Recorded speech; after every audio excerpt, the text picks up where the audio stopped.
আসসালামু আলাইকুম। অনলাইনে কোরআন শিক্ষা পর্ব একে আমি আপনাদেরকে স্বাগতম জানাচ্ছি। তো এই কোর্সে অংশগ্রহণ করবেন বা কোর্সটি যারা দেখবেন তাদের জন্য আমার প্রথম কথা হলো, প্রথমে আপনারা একটি নুরানি কায়দা কিনে নেবেন।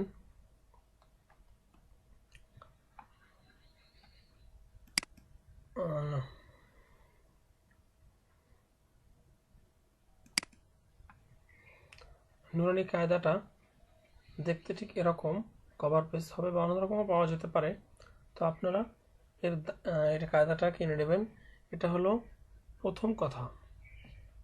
এবং আমি এই কোর্সটিতে পর্যায়ক্রমে যেভাবে ডিরেকশন দেব, আশা করি আপনারা যদি সেভাবে কাজ করেন বা সেভাবে প্র্যাকটিস করেন, আশা করি এই কোর্স শেষ হওয়ার পরে আপনারা কোরআনুল কারিমকে সুন্দরভাবেই পড়তে পারবেন। তো আসুন শুরু করা যাক। তো শুরুতে আমরা আল্লাহ পাক রব্বুল আলামিনের নাম নিয়ে শুরু করব। বিসমিল্লাহির রহমানির রহিম। তো এই যে আমরা কতগুলো অক্ষর দেখতে পাইতেছি, এগুলো হলো আরবির হরফ, বাংলা অক্ষর বলা হয়। এগুলো আমরা ছোটবেলায় সবাই পড়েছি, কম বেশি সবাই এগুলোর সাথে পরিচিত, আমরা সবাই চিনি, পড়তেও পারি, কিন্তু উচ্চারণ হয়তো আমাদের কারো কারো সঠিক, কারো কারো ভুল আছে। তো আমি এর উচ্চারণগুলো একবার বলে দিতে চাচ্ছি, বলছি। এটা হলো আলিফ। আমরা অনেকেই হয়তো বা আলিফ উচ্চারণ করি, কিন্তু এটা আলিফ নয়, এটা কিন্তু আলিফ। এটা হলো বা, তা, সা, জিম, হা, খ, দাল, জাল, র, ঝা, সিন, শিন, সদ, দদ, ত, জ, আইন, গইন, ফা, কফ, কাফ, লাম, মিম, নুন, ওয়াও, হা, হামজা, ইয়া। এটাও ইয়া এবং এটাও ইয়া। তো এক্ষেত্রে আমাদের যে সমস্যাগুলো হবে সেটা হলো, এই একটা হা, এই একটা হা, দুটোর নাম কিন্তু একই, কিন্তু উচ্চারণ ভিন্ন। এটার উচ্চারণ হা আর এটা হা। একটু গলা চেপে উচ্চারণ করতে হবে হাটা, আর এটা গলা ছেড়ে দিয়ে। আবার এই যেমন একটা আছে তা, আর এটা ত। তো এই দুটোর ক্ষেত্রেও আমাদের একটু সমস্যা হয়, তা এবং ত। তারপরে আরো আছে ঝা, জাল, জ। তিনটে কিন্তু কাছাকাছি, এগুলো আমাদেরকে খেয়াল রাখতে হবে। আলিফ আর আইন, এগুলো। এরপরে যেটা আছে কাফ, কাফ আর কফ, এটা নিয়ে, এই দুইটা নিয়ে আমাদের প্রবলেম সবচেয়ে বেশি হয়। এই যে এটা এটা হলো কফ, আর এটা কাফ। তো এইটা নিয়ে আমি বেশি আলোচনা করলাম না, কারণ এগুলো আমরা কম বেশি সবাই জানি এবং বা পড়তে পারি। আসনের পরে দেখুন, এর আগে আমরা যেগুলো পড়ে আসছি, যে আলিফ, বা, তা, সা, ওই অক্ষরগুলোই এখানে দেয়া আছে। দেখুন, এটা হলো বা। তো যখন কোনো শব্দ শুরুতে বাটা আসে, তখন আরবি হরফ, আরবি যে বাক্যগুলো, সেগুলো একসাথে আরেকটা মিলিয়ে লেখা হয়, আলাদা আলাদাভাবে লেখা হয় না। তো যখন মিলিয়ে লেখা হয়, বাটা যখন কোনো শব্দের শুরুতে আসে তখন এভাবে করে আসে, আবার যখন শব্দের মাঝখানে আসে তখন এভাবে আসে। ঠিক একইভাবে তা শব্দের শুরুতে আসে এভাবে আসবে, এবং মাঝখানে এভাবে। ঠিক একইভাবে সা, এটা সা শুরুতে এবং মাঝখানে। দেখুন, এই যে পাঁচটি অক্ষর আছে, তারপর নুন, এটাও নুন, ইয়া, ইয়া, 1 2 3 4 5, এই পাঁচটি অক্ষর কিন্তু একই রকম। দেখুন, শুধুমাত্র নক্তার পার্থক্য। দেখুন, একটু খেয়াল করুন, এখানে এই পাঁচটি হরফের ভিতরে শুধুমাত্র নুক্তার পার্থক্যটা আমাদেরকে আমাদেরকে খেয়াল রাখতে হবে। যেমন বায়ের নুক্তাটা হলো একটা নুক্তা, সেটা হলো নিচে, আবার নুনের একটা নুক্তা সেটা উপরে, তার দুইটা নুক্তা সেটা উপরে, ইয়ারও দুইটা নুক্তা সেটা হলো নিচে, উপরে নিচে। দেখুন আর কোনো কিন্তু পার্থক্য নেই, কিন্তু চেহারায় কিন্তু এই তিনটে একরকম দেখালে ওই দুটো অন্যরকম দেখা যাচ্ছে। দেখুন শব্দের ভিতরে যখন আসে তখন এই পাঁচটা অক্ষরই একই রকম। তো এরপরে আসি হলো জিম, হা, হ। এই তিনটি দেখতে একই রকম, শুধু নুক্তার পার্থক্য। যখন একটা নুক্তা নিচে আসবে তখন সেটা হবে জিম, যখন নুক্তা থাকবে না সেটা হা, যখন নুক্তাটা উপরে থাকবে তখন সেটি হ। এরপরে আসুন সিন এবং শিন। দুইটার মধ্যে শুধু পার্থক্য তিনটা নুক্তা, একটিতে তিনটি নুক্তা আছে আর একটিতে তিনটা নুক্তা নেই। ঠিক এই যে এই যতগুলো অক্ষর আছে এগুলো আসবে শব্দের শুরুতে, যখন এই বর্ণগুলো আসবে বা হরফগুলো আসবে তখন এই চেহারায় আমরা কোরআনুল কারীমের ভিতরে এই হরফগুলোকে দেখতে পাবো এই চেহারায়। আবার যখন শব্দের মাঝখানে আসবে তখন আমরা এই রকম চেহারায় তাদেরকে দেখতে পাবো। এবং আমরা যদি এর আগের যে পেজটা আমরা আলোচনা করেছি ওখানের যে আরবি হরফগুলো ভালোভাবে আমরা চেহারা দেখে চিনতে পারি, তাহলে এগুলো দেখে দেখে আমরা এগুলো প্র্যাকটিস করে নিব, খুব সুন্দরভাবে এগুলো প্র্যাকটিস করব, যাতে আমরা এগুলো না দেখেই এটার চেহারা দেখে আমি বলে দিতে পারি যে এটা আসলে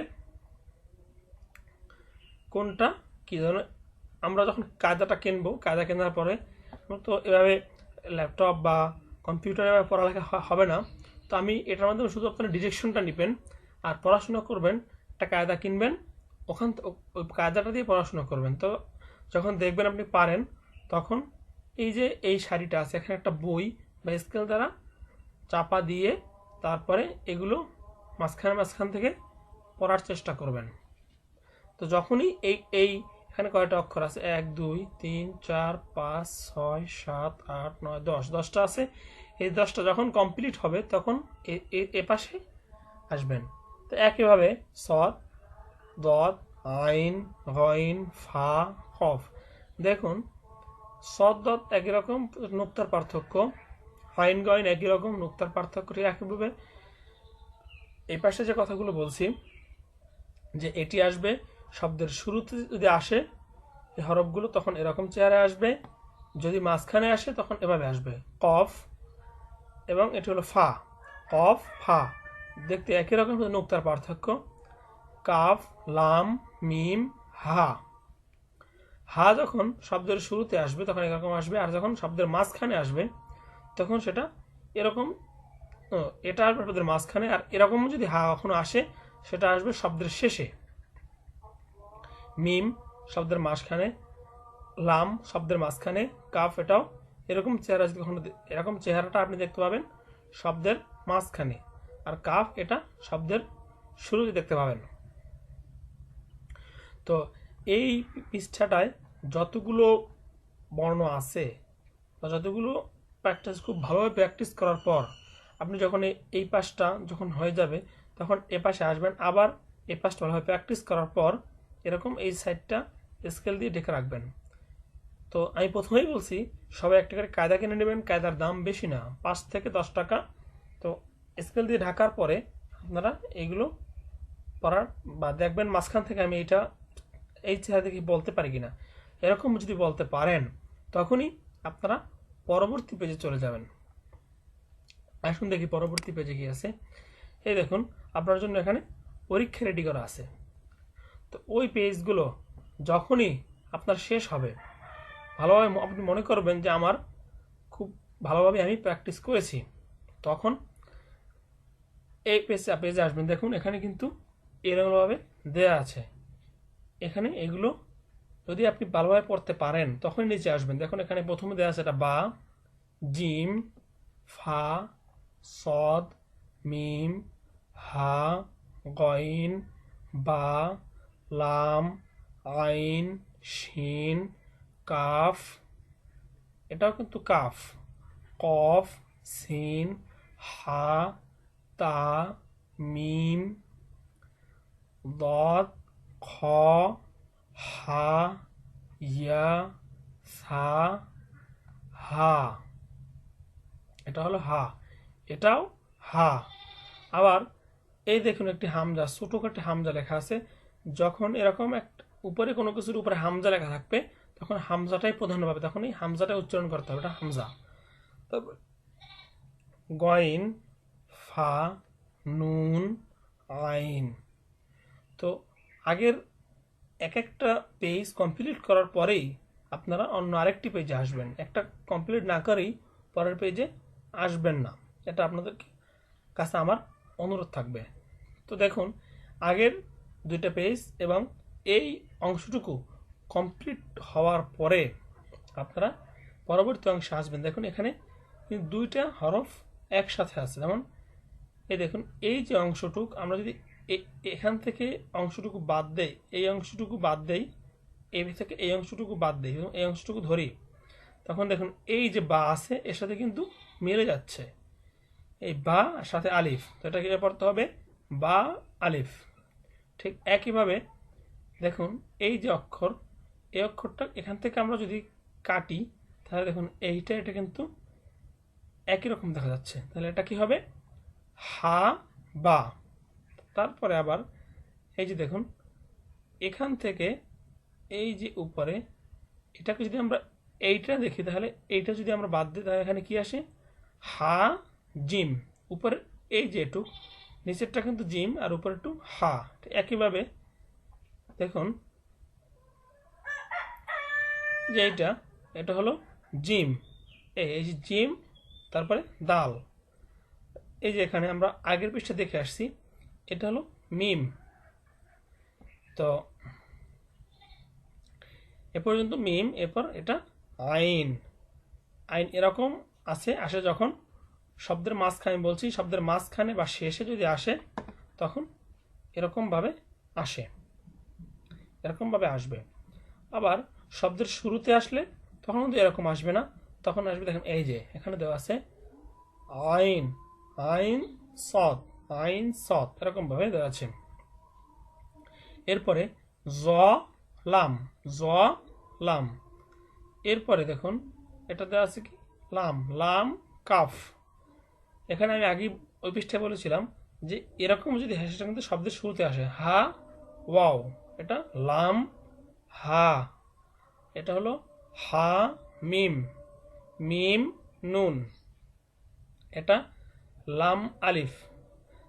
দেখুন এখানে এতটুকু যদি আমরা ধরি তাহলে এটা কিন্তু লাম, এরপর একটু হা, তাহলে লাম হা, এটা হা ইয়া। এই যে এই দাঁত পর্যন্ত আমরা যদি ধরি তাহলে এই দাঁতের এই পাশটুকু কিন্তু ঠিক এরকম। তো আমরা আগের পৃষ্ঠায় দেখে আসছি যে এরকমভাবে একটা এরকম দাঁতের মতো এর নিচে যদি দুইটা নুক্তা থাকে তাহলে সেটা হয় ইয়া, তাহলে ইয়া সিন। এরপর হলো কাফ বা, কফ ওয়াও, হা মিম, বা হা, ইয়া হা, তা হা। দেখুন এই যে ইয়াটা এখান থেকে যদি আমরা কল্পনা করি এতটুকু একটা ইয়া, ঠিক এখানে থেকে এতটুকু এটা একটা ইয়া, এদের কিন্তু দেখতে একই রকম।